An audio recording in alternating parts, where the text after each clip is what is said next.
Today, the Trump administration sent a very online guy, otherwise known as J.D. Vance, to Greenland in the hopes that we would be able to talk about that tonight instead of maybe this. Ouch.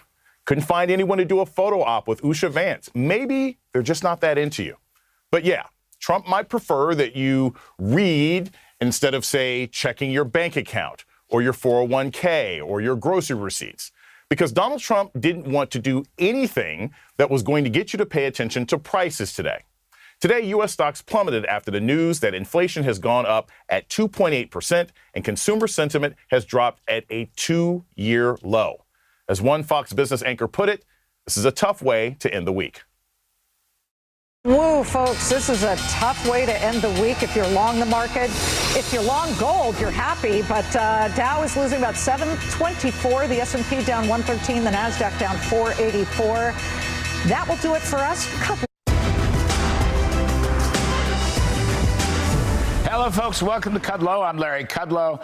So markets crash over 700 points today after a bad inflation report, more tariff confusion. Oh, and by the way, Republicans really going to raise taxes? That could have done it.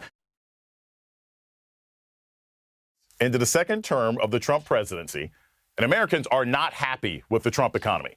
Not even Larry Kudlow, it seems. According to a new poll, 60% of Americans believe the economy is bad.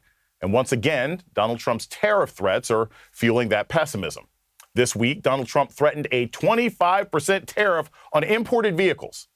In response to Donald Trump's threat, Canada's Prime Minister Mark Carney said this. The old relationship we had with the United States, based on deepening integration of our economies and tight security and military cooperation, is over. What is clear is that we, as Canadians, have agency. We have power. We are masters in our own home. Masters in our own home. Maître chez nous in French. That's an old nationalist Canadian slogan that goes back to the 1960s. Our once polite neighbors to the north are now dusting off old nationalist slogans to stand up to Trump's trade war. Mark Carney said that ahead of his first call today with Donald Trump. Donald Trump called today's call, quote, an extremely productive call. We agree on many things, and we'll be meeting immediately after Canada's upcoming election to work on elements of politics, business, and all other factors that will end up being great for both the United States of America and Canada. Thank you for your attention to this matter. So I just want to point out here, Trump's correctly calling Carney prime minister now, not governor, and no mention of Canada as the 51st state. While Donald Trump didn't mention Canada's intention to enforce retaliatory tariffs, Prime Minister Carney said in a statement that he, quote, informed the president that his government will implement retaliatory tariffs to protect Canadian workers and our economy following the announcement of additional U.S. trade actions on April 2nd, 2025. One Wall Street firm predicted that tariffs could make car prices go up by, get this, $10,000. The Wall Street Journal editorial board writes, quote, Mr. Trump justifies his car tariffs as a national security threat under Section 232 of the 1962 Trade Expansion Act. As we wrote in 2019 when he tried this gambit the last time, he apparently fears the attack of the killer Toyotas. Canada and Mexico, those global menaces, account for about half of U.S. auto imports. U.S. allies in South Korea, Japan, and Europe account for almost all the rest. Imports give Americans more choices and at lower prices than they would otherwise have if all cars sold in the United States had to be made domestically. Americans, as a result, can afford more and better quality cars than they could just a few decades ago. This is a security threat to whom exactly? While Donald Trump was not working to lower your prices, he was pardoning 3 co-founders of a cryptocurrency exchange who were ordered to pay a $100 million fine earlier this year because they, quote, willfully flouted U.S. anti-money laundering laws to boost revenue. He also pardoned Trevor Milton, a Trump donor who was convicted of defrauding investors. So since we're keeping track and score here, so crypto money launderers and a Trump donor comfortable with defrauding people, that's okay, got it. Trump also took no action to hold any of his top officials who breached national security by sharing military attack plans in a group chat on a commercial messaging app that accidentally included a journalist. As Hillary Clinton put it in the New York Times, quote, "It's not the hypocrisy that bothers me. It's the stupidity. We're all shocked that President Trump and his team don't actually care about protecting classified information or federal record retention laws. But we already knew that. What's much worse is that top Trump administration officials put our troops in jeopardy by sharing military plans on a commercial messaging app and unwittingly invited a journalist into the chat. It's dangerous, and it's just dumb. And I haven't even gotten to the damage Mr. Trump is doing by cozying up to dictators like Russia's Vladimir Putin, blowing up our alliances, force multipliers that extend our reach and share our burdens, and trashing our moral influence by undermining the rule of law at home, or how he's tanking our economy and blowing up our national debt. And Trump and Republicans would absolutely prefer that everyone talk about the Vances being pariahs in Greenland than talk about what Elon Musk and Dodge are reportedly doing to Social Security, and potentially the 70 million Americans who receive Social Security. Wired reports, quote, "The so-called Department of Government Efficiency, Dodge, is starting to put together a team to migrate the Social Security Administration's computer systems entirely off one of its oldest programming languages in a matter of months, potentially putting the integrity of the system and the benefits on which tens of millions of Americans rely at risk. Under any circumstances, a migration of this size and scale would be a massive undertaking," experts tell Wired, but the expected deadline runs the risk of obstructing payments. Of course, one of the big risks is not underpayment or overpayment per se. It's also not paying someone at all and not knowing about it. The invisible errors and omissions, an SSA technologist tells Wired. Joining us now is senior politics editor at Wired, Leah Feiger. Leah, thank you so much for starting us off on the show today.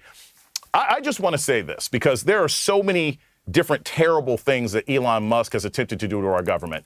But I'm thinking of this transfer of technology for the Social Security Administration. Look, I've worried about going to Best Buy and getting something transferred from my laptop to my iPad, right? That can take all day. We're talking about millions of people of all ages all over the country. How long should a process like this take if it were done carefully and effectively and efficiently?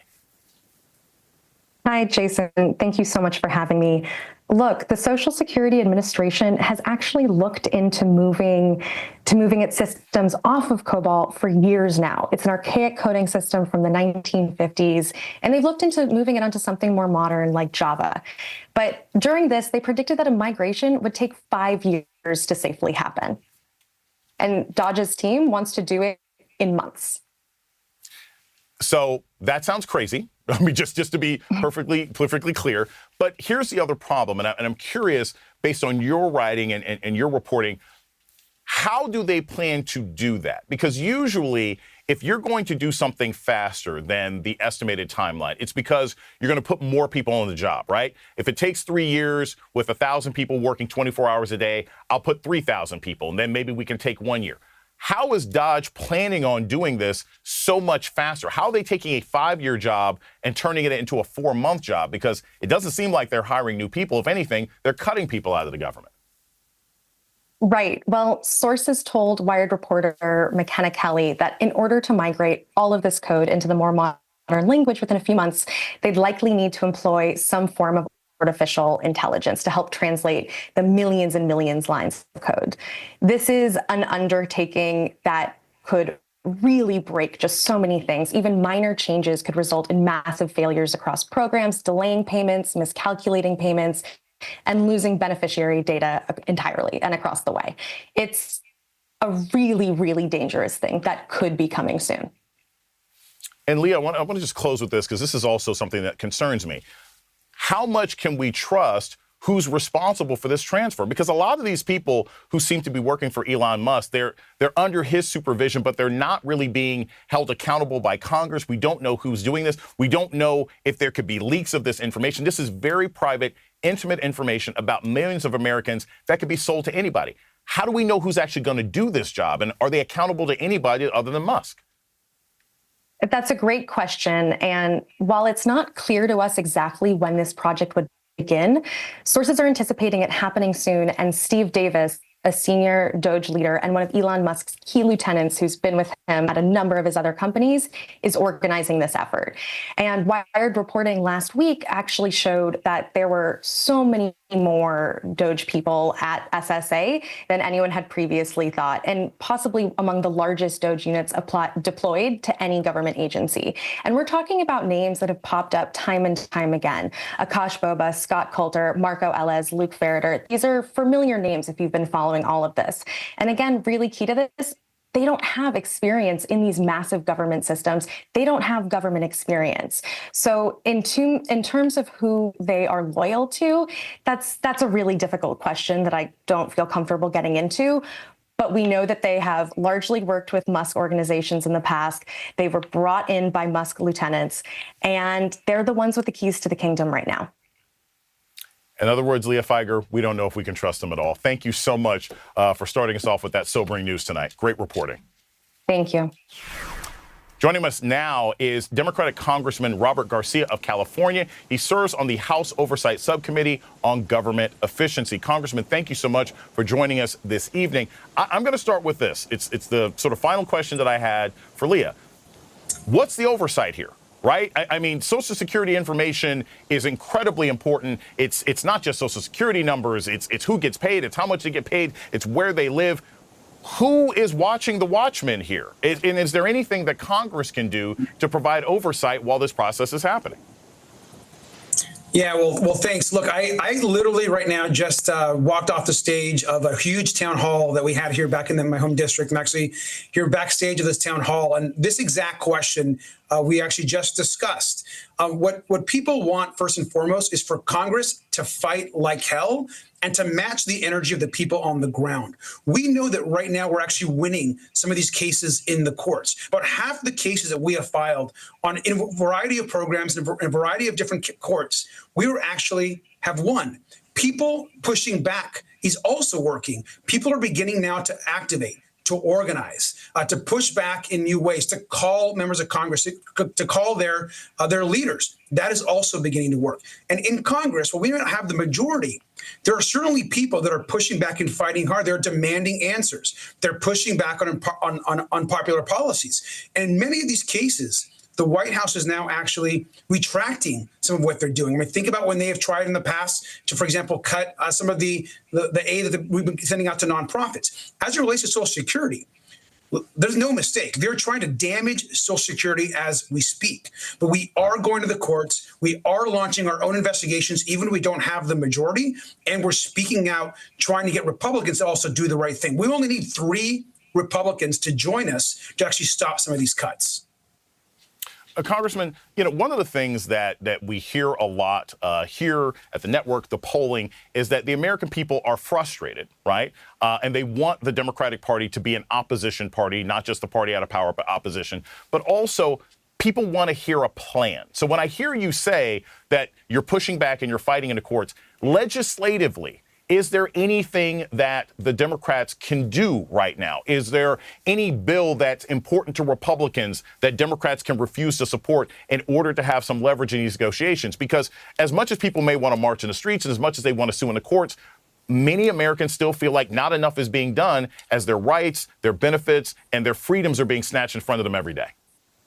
Well, look, I think 2 things. One of the reasons why many of us Democrats are pissed, especially in the House, is that we actually just had a huge opportunity in front of us just last week with this budget proposal that unfortunately the Senate could not stop. And so that was incredibly disappointing. We lost a lot of leverage that we should never have lost as Democrats and as a Congress. Moving forward, what we have in front of us right now is a massive bill that we know is going to come forward from Donald Trump that's going to have his tax plan, a tax on Medicare, a tax on Social Security, a border plan, all going to be in basically one massive bill. So absolutely, right now, Democrats are working with also some Republicans, trying to see if we can get some Republicans to oppose some of these cuts. And we're also trying to make noise to actually pressure these Republicans. Because look, on the votes, we don't have the votes. We're in the minority. We're 3 away. So we need to encourage Republicans to do the right thing. So what are we doing? Tomorrow, I'm going to be in Congresswoman Young Kim's district, who's a Republican, who's refusing to host a town hall. I'll be hosting a town hall in her district. We're having tons of her constituents coming out. We're encouraging them to mobilize against her. She's in a swing district, and people need to know in her community that people are going to lose their Medicare. People are going to lose and can't afford to not have a Social Security check. We've got to encourage people like Congresswoman Young Kim, like Congressman Ken Calvert here in California, to do the right thing. If you call yourself a moderate, but you're not willing to actually vote with us to save Social Security, then you should be defeated and you should be held accountable. So that's what we're working on right now, is trying to bring some of the Republicans across the aisle and also win some of these special elections coming in. One of the seats in Florida is actually looking pretty promising right now. Congressman Garcia, thank you so much. You have the kind of energy and passion that should be in leadership. I'm just going to say that right now. Thank you so much for joining us this evening. Thank you. Another day, another week, another series of federal judges ruling that the Trump administration and Elon Musk acted lawlessly. Shocker. Today, U.S. District Judge Amy Berman Jackson blocked the dismantling of the Consumer Financial Protection Bureau, an agency that has returned, quote, billions of dollars to consumers at no cost to taxpayers since 2010. Judge Jackson began her meticulous 112-page ruling with an infamous post by Elon Musk on the social media platform on February 7th. CFPB, RIP. Now, Judge Jackson ordered that agency back to life, finding that the Constitution requires Donald Trump to, quote, take that the laws be faithfully executed. Take care that the laws be faithfully executed, including the law enacted in the wake of the 2008 financial crisis that ensures CFPB's operation. Elon Musk's smash and grab with the federal government has been stopped, at least for now, by multiple lawsuits claiming Dodge is violating the Constitution. Turns out that Elon Musk, not so knowledgeable about the Constitution, is also pretty ignorant about American election law. Today, Musk posted, on Sunday night, I will give a talk in Wisconsin. Entrance is limited to those who have voted in the Supreme Court election. I will also personally hand over 2 checks for $1 million each, in appreciation for you taking the time to vote. Immediately, election law experts called him out. And Wisconsin's Attorney General Josh Kaul immediately filed a lawsuit because in Wisconsin, it is a crime to, quote, offer anything of value to any elector in order to induce any elector to A, vote or refrain from voting. Musk had to take down his post, and tonight he announced that entrance to his talk in Wisconsin will be limited to people who signed his petition. Womp womp. Meanwhile, Donald Trump escalated his attack on law firms who might try to stop his lawless administration. So far, Donald Trump has targeted 5 major law firms. 3 of them sued the Trump administration in court for unconstitutional abuse of power. And tonight, those law firms are 3 for 3 federal court victories over Trump, with federal judges finding Trump's executive orders likely violated the First, Fifth, and 6th Amendments of the Constitution, a trifecta, including the rights of the firm's clients of the lawyers of their choice. Womp womp. To paraphrase Donald Trump, Trump is going after us and the lawyers are just standing in the way. Remember, the first law firm Donald Trump targeted, Perkins Coie, was one of the most active in opposing Donald Trump's attempts to steal the 2020 presidential election. Trump attacked one firm today, in part because of its association with lawyers who worked on the investigation into Russia's interference to help Trump win the 2016 election. Seeing a pattern here? With everything else going on, the problems of the world's most successful law firms might not rank high on your concern list. But let's be clear what Donald Trump's target really is. Anybody who would stand in his way. Joining me now to discuss it's Elie Mystal, justice correspondent for The Nation and author of the new book out this week, Bad Law, 10 popular laws that are ruining America. Elie Mystal, so excited to have you here tonight. As I always say, you are the Lewis Black of politics. I got to start with this before we go to your book, which I love. Trump is bullying law firms. He is bullying law firms that Americans and federal agencies and private organizations are using to fight back against him. We already know that this is unconstitutional. We already know that this is autocratic behavior. My question for you, Elie, is how likely do you think these firms are going to be in pushing back against him? Or do you think most will capitulate and offer all the free pro bono stuff to his personal causes? I think we've seen already that most of these firms are sniveling cowards.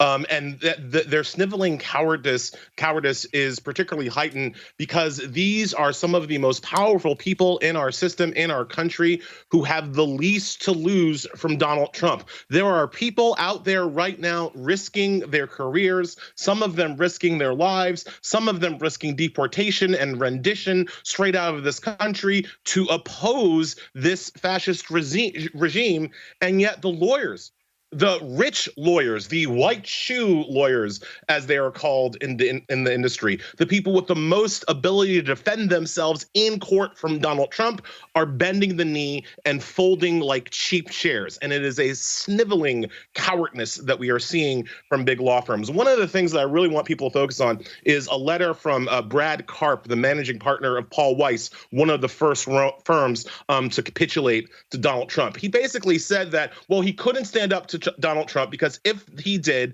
clients who are pro-Trump would leave his firm and go to other firms that would basically make nice with the administration. People who have reported on big law on these firms, and I got my career start reporting on them at a website called Above the Law. I worked there for 10 years, 11 years reporting on these firms, don't understand just how often these firms, I can't say collude, but let's say coordinate in ways that are not necessarily helpful to their clients when their money's on the line, right? They coordinate about associate salary. They can coordinate about partner benefits. They coordinate about billable rates for their attorneys, right? So there is a mass ability for these firms to hold the line and act together, even when those interests are sometimes against their clients, right? So they can do it. They're choosing not to do it. They're choosing to bend the knee and lick Donald Trump's boots right now. And it is pathetic and disgusting. There are some firms that are standing up. Perkins Coie, as you mentioned them, they're fighting the good fight. But the fact that their big law brethren do not have their back is pathetic.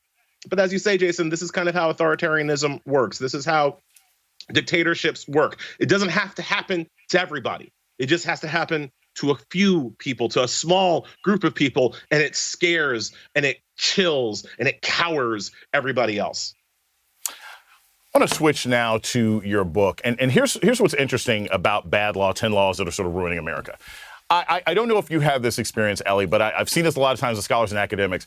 You write a book, you have a brilliant idea, and then the circumstances of the world change in such a way that how that book hits is a little different, right?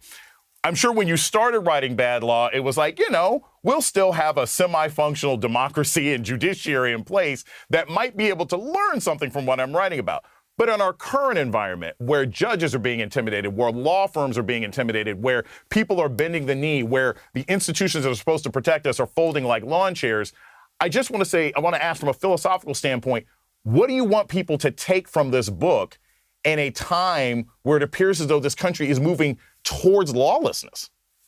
Yeah, well, look, Jason, I wrote this book in 2024 knowing full well what was waiting for us on the other end of that election, right? I wrote the book, I finished the first draft before Joe Biden's first debate. So I was under no illusions about what might happen in November. And my thought was, well, if Biden or eventually Harris was able to pull it out and win the election, then this book would be a good blueprint for what I want Democrats to do should they win power in 2024, right?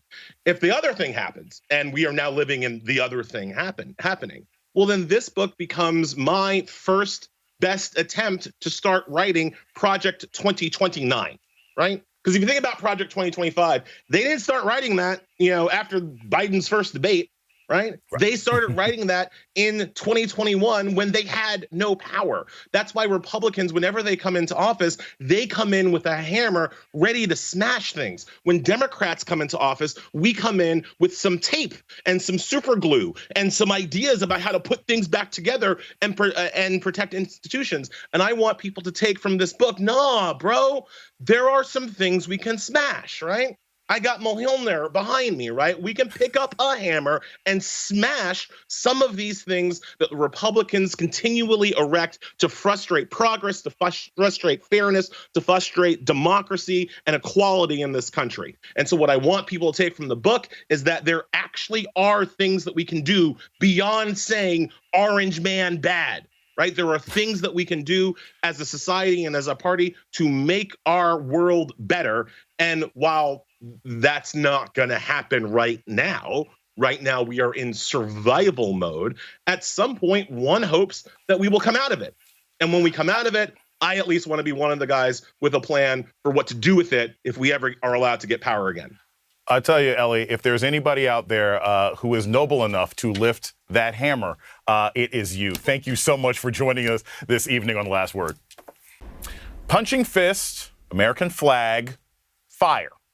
That emoji triplet is one of the responses in the now infamous Signal chat that was revealed to the world thanks to Team Trump accidentally adding Jeffrey Goldberg of The Atlantic to their conversation. Punching fist, American flag, fire. It's a ludicrous way for a government official to communicate in response to a presumed kill of a U.S. military target. But given this administration, it's not surprising. It is a perfect example of the kind of performative masculinity, this culty bro-ish behavior that's seen as an asset in Trump world. How else do you explain things like Elon Musk appearing in a gold chain and oversized belt buckle wielding a chainsaw at CPAC? Trump world, it seems, even sees that behavior as a political asset.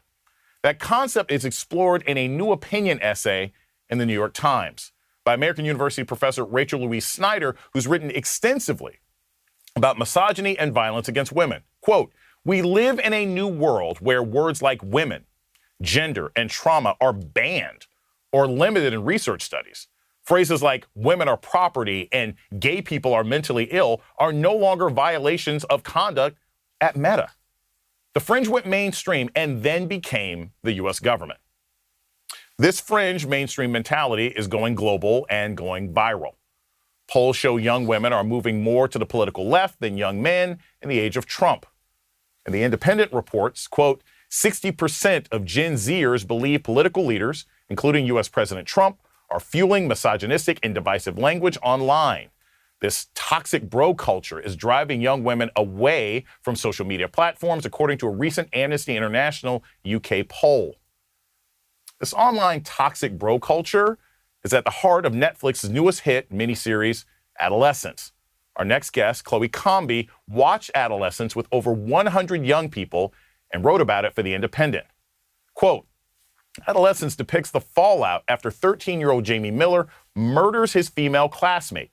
It transpires that the very likable and seemingly normal Jamie has been heavily radicalized by online manosphere culture, which has warped his view of women and girls, a tragic global reality today. Watching Adolescence as an adult is a jarring experience because it pulls back the curtain on a world that every teenager with a phone is potentially exposed to.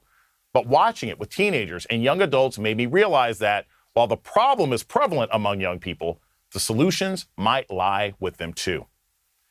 Joining us now is Chloe Comby, a columnist for The Independent. She's the author of the book, Generation Z, Their Voices, Their Lives. Chloe, thank you so much for joining me this week. I was so impressed with the article that you wrote. I watched Adolescence, as millions of people across the country have done here and in the UK. I'll just start with this. After you watched the series, what compelled you to want to watch it with young people? I know a lot of people who are parents watched it and were terrified. They wanted to go into their kids' phones or sit down and have a conversation. What made you think I need to get 100 young people together and sort of have a group discussion of this experience? So two things. Number one, obviously, lots of the responses and reactions to adolescents were coming from adults who, you know, all their good intentions don't live in those teenage worlds, which is precisely, I think, what the show highlighted, how much there's kind of a chasm between adults and sort of Gen A and Gen Z.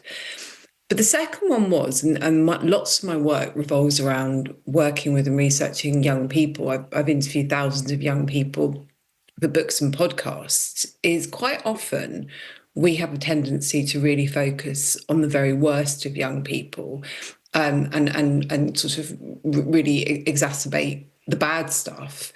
And what quite often gets ignored, and I think this particularly might be true with young men, is there's lots of really good kids as well with good ideas. And quite often, in our hurry to really understand what's going wrong, we don't want to understand or think about what's going right. And I think it's really important. So I did this screening And I was really interested in the response of all young people, but I think I probably included more responses of young men, which were really interesting. And I think that not just their kind of ideas, but their solutions, and the solutions they were passing on to like younger brothers and younger people in their communities were actually really hopeful, I think. And that, I think, was one of the reasons the piece, I think, resonated with people.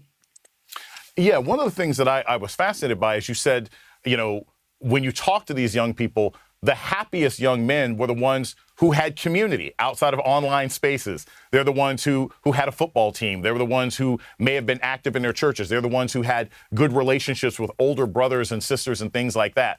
And that was sort of an optimistic sort of takeaway. My question is, if you are a parent and you see this show, or you feel like your son or daughter is getting influenced by these sort of online misogynistic, incel type messages, what should you do? Should you sign them up in clubs? Should you just talk to them? What are some of the things that young people said about that? Well, so three things really. I do think the loss and the sort of cessation of real life communities has essentially been one of the sort of missed and greatest tragedies globally, because I think when you're in the real life and in real life communities and you have that kind of inspiration and humanity that you get from real life experiences that I think are absent from online ones, which are often quite toxic. And I think it reminds young people of each other's humanity, and it doesn't promote that sort of division that online communities do. I think the second thing is, I think parents and carers need to be incredibly honest with young people. I think in the same way that once they might have had the sex or drugs talk, I think the online world talk and being really clear-eyed about that, and also educating themselves, I think is incredibly important. But I think the third thing that's kind of been missed, particularly with this kind of online bro culture, is that this is quite literally a monetization and commodification of teenage rage and pain. These bro influencers, they don't care about their sort of young followers. They care about the zeros on their bank balance. Right. And that is a far more powerful message than banning or saying, these are bad boogeymen, which kind of reinforces their cool outlaw image. It's much better to kind of, as I say in the piece, kind of Wizard of Oz them and pull back the curtain on what the true intentions are. And really for 15 years, I think big tech has figured out that very upset and angry teenagers are very lucrative. And that's why these very extreme voices have kind of risen to the top and have gotten, the biggest megaphones, because it's a highly lucrative business. And I think being clear about those things rather than doing that banning, which actually makes these influencers kind of look like cool and outlawish, is much more effective. And it's the approach that I've taken far more. That makes a lot of sense. Telling a 14-year-old Andrew Tate thinks you're a sucker, right? Thinks you're a fool is probably going to motivate them more than, just don't look at Andrew Tate. Chloe Combe, thank you so much for your research. Really appreciate it. Thank you. Coming up, tonight we're facing a growing crisis that echoes the very real dangers of political neglect. The world's deadliest infectious disease, tuberculosis, which is completely curable if caught and treated, is on the rise again, both globally and right here in the United States. And it's spreading at a time when cuts to U.S. foreign aid, especially USAID, have slashed crucial funding for testing and treatment. Earlier today, the Trump administration announced plans to completely shut down USAID and fire the remaining employees by September. All remaining USAID functions will now operate inside the State Department, though it's not clear Trump can shut down an agency without congressional approval. The impact of this cannot be overstated. The World Health Organization said this month that American government money supported a quarter of global funding to fight tuberculosis at a total cost of $250 million annually, a rounding error in the U.S. budget. It's 0.03% of what we spent annually on defense. Without that funding, the World Health Organization reports that tuberculosis will resurge, endangering millions of lives. And let's not forget the memo from a top USAID whistleblower that was leaked to the New York Times earlier this month that said, quote, disruption to tuberculosis programs overseas will result in more patients arriving in the United States and a 30% increase in drug-resistant tuberculosis. Thanks to declining U.S. rates of tuberculosis in the last century, most Americans today have no idea the type of effects tuberculosis can have on the human body. Here's the gruesome prognosis from The Atlantic. Quote, some people die of TB when their lungs collapse or fill with fluid. For others, scarring leaves so little healthy lung tissue that breathing becomes impossible, or the infection spreads to the brain or the spinal column, or they suffer a sudden, uncontrollable hemorrhage. Lack of appetite and extreme abdominal pain can fuel weight loss so severe that it whittles away muscle and bone. For billions of people, TB is already a nightmare disease, both because the bacterium is unusually powerful and because world leaders have done a poor job of distributing cures. To help us understand, joining us now is Maria Smilios. She's the author of Black Angels, which uncovers the forgotten history of Black nurses in New York City during the early 20th century who helped find a cure for TB. Maria, thank you so much for joining us this evening. This Tuesday, I believe, was World Tuberculosis Day, and we are facing a resurgence of tuberculosis around the world. A disease used to be called consumption, and this book that you have talks about what Black nurses did when they stepped into the breach, when many white nurses in America just didn't want to deal with the disease. So let's start there. What kinds of things were people facing in our last major tuberculosis crises that we were having maybe 100 years ago? Well, to start, what they were facing was, as that article described, a really gruesome illness with no cure and even more gruesome death. Tuberculosis stirred people's most potent fears. They were dying 1 in 3, and then by 1940, it was about 1 in 7. And, you know, the thing with tuberculosis is it's always been a disease of injustice, and I show that in my book. It always affects the most vulnerable and marginalized communities, you know, the poor, the unhoused, the incarcerated, the medically neglected, and that's all painted in this very gruesome landscape. In the pre-antibiotic days, you know, I paint that in my book. And these people had been stigmatized, and because many believe they are less deserving of decent care or any care at all. So to connect it with what's happening right now, without mincing any words, these cuts to U.S. aid are an injustice globally and on the American people. And it's a myth to believe that a rise in TB abroad will not affect us here. TB doesn't have any borders. It's one of the most difficult diseases to catch early. It is slow growing.